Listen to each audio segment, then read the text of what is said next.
Bonjour à tous.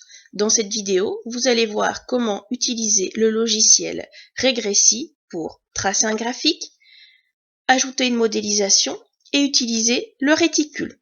Vous commencez tout d'abord par ouvrir le logiciel Regressi, puis Fichier, Nouveau, Clavier.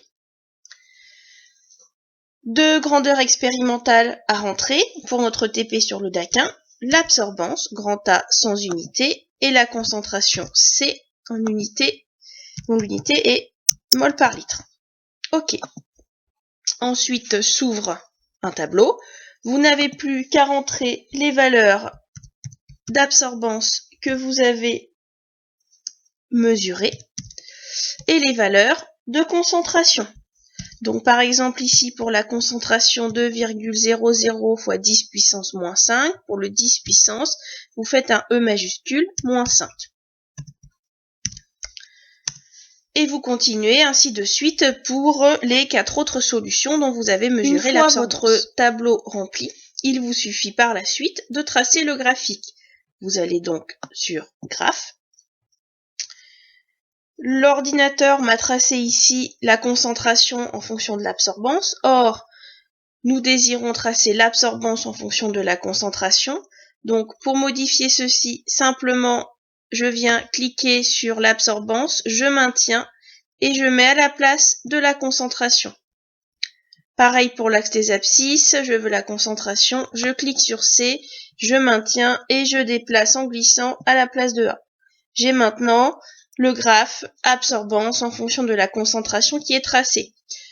Je peux également modifier donc les abscisses et les ordonnées à l'aide de l'outil axe. Vous voyez apparaître abscisse ordonnée. Vous pouvez modifier ici également. En observant ces points, on peut penser qu'ils décrivent une fonction linéaire. Donc je vais faire une modélisation en cliquant sur la barre modélisation sur le côté gauche. Je vais cliquer ici sur modélisation graphique.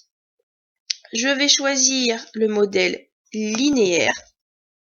Je valide. Et je viens ici cliquer sur ajuster.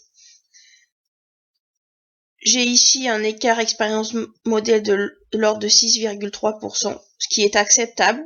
On dira que si c'est en dessous de 10%, c'est acceptable. Mais je pense que vous pouvez avoir des mesures meilleures que les miennes et donc avoir un écart plus petit. Je quitte ensuite la modélisation.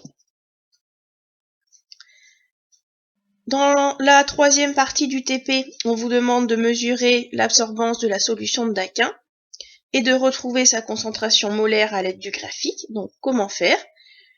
Vous allez dans Outils graphiques, vous sélectionnez Réticule.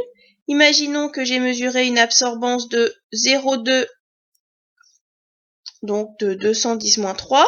Je vais donc choisir une absorbance, donc ici, comme je suis en puissance de 10, de 200. Je vais me mettre sur la courbe pour cette valeur de 200 et je relève en bas la valeur de la concentration. Donc 106 micromoles par litre, soit 106 10-6 moles par litre. Pour maintenir la valeur de la modélisation, il suffit que je clique sur la barre d'espace et la valeur va s'afficher. Vous pouvez donc ensuite imprimer votre courbe.